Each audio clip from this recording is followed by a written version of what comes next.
Hello, I'm Kaiser. We now live in a world where Democrats are advocating up-to-birth abortion, and in the case of the Virginia governor, it would seem they're even going as far as post-birth abortions. The Democrats are advocating infanticide, yet are against the death penalty for the most brutal of criminals. They give the most basic of right to life to those who take it, yet advocate the murder of the most innocent beings in our society. I cannot even begin to describe the horrific actions and acts being described and passed all over the country. Take a look at this video. This is in reference to the recent Reproductive Health Act that was just passed in New York State Senate. For abortions. Delegate Tran. Yes, sir. How late in a pregnancy would your bill apply if a physician was simply willing to certify that the continuation of the pregnancy would impair the mental health of the woman? How late are we talking about? Well, so the way the suggestion that we've made in the bill is to say it's in the third trimester and at the, with the certification of the physician. So how late in the third trimester would you be able to do that? It's very unfortunate that our physicians, witnesses, were not able to attend today to speak specifically. No, I'm talking about your bill. How late in the third trimester could a physician perform an abortion if he indicated it would impair the mental health of the woman? Or physical health. Okay. Okay. I'm talking about the mental health. So, through the third trimester. The third trimester goes all the way up to 40 weeks. Okay. But to the end of the third trimester. Yep. I don't think we have a limit in the bill. So,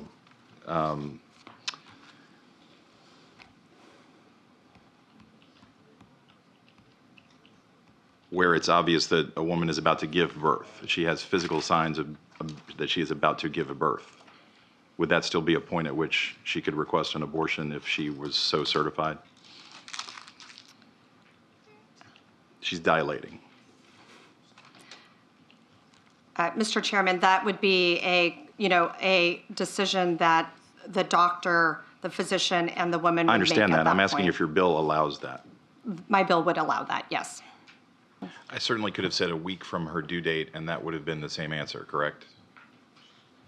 That it's allowed in the bill, yes. Yes.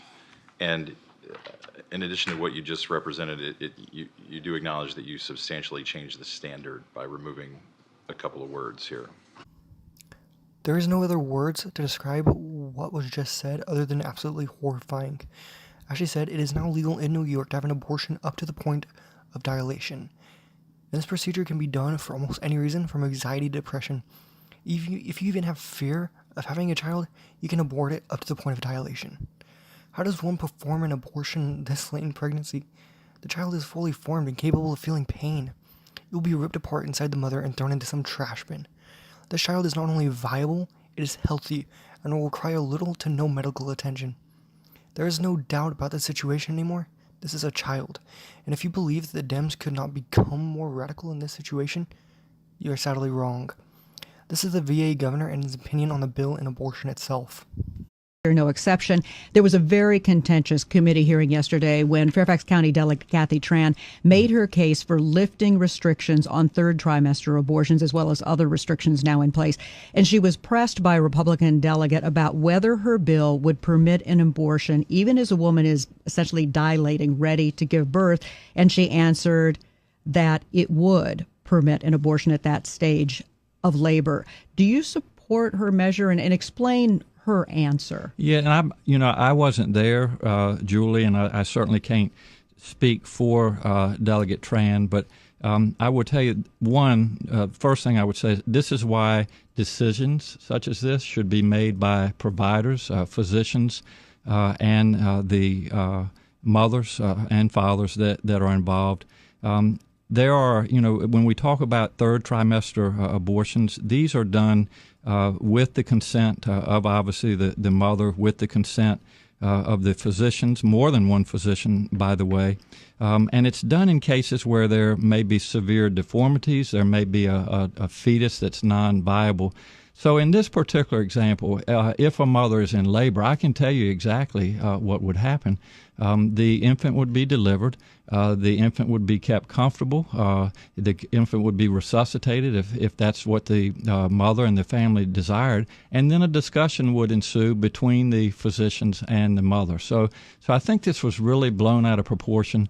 But again, we want the government not to be involved in these types of decisions. We want the decision to be made by the mothers and their providers. And this is why, Julie, that legislators, most of whom are men, by the way, shouldn't be telling a woman what she should and shouldn't be doing with her body. And do you think multiple physicians should have to weigh in, as is currently required? She's trying to lift that requirement. Well, I think it's always good to get a second opinion, and for at least two providers to be involved in that decision, because these decisions shouldn't be taken lightly. And so, I would certainly support more than one provider. All right, let's go back to the phones now for the governor. We're going to talk now with Mike, who's calling. I hate to call the other side evil. I believe this only hurts the political environment. I understand the vast majority of Democrats are simply doing what they believe will be best for things for the majority of Americans. But this right here, literal advocation for infanticide, this is evil beyond belief.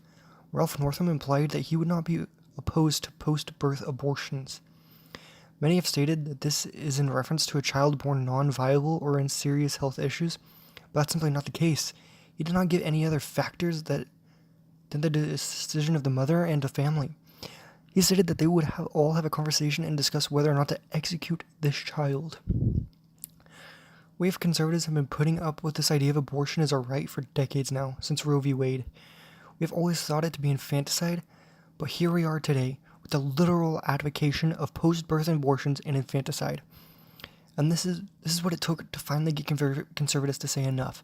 That is no longer an agenda that we will even tolerate. I encourage all of you watching to contact your local senator, congressman, or governor and tell them how much you oppose these radical ideas. I encourage you all to go advocate for the rights of the unborn. Thank you all for watching. If you would please like and subscribe, it would be greatly appreciated. And if you would share this video on Twitter, Instagram, or wherever, that would also be greatly appreciated. We live in an era where infanticide is now legal in New York. It is time to fight for the unborn. Share this message and end the genocide. Thank you. Good night.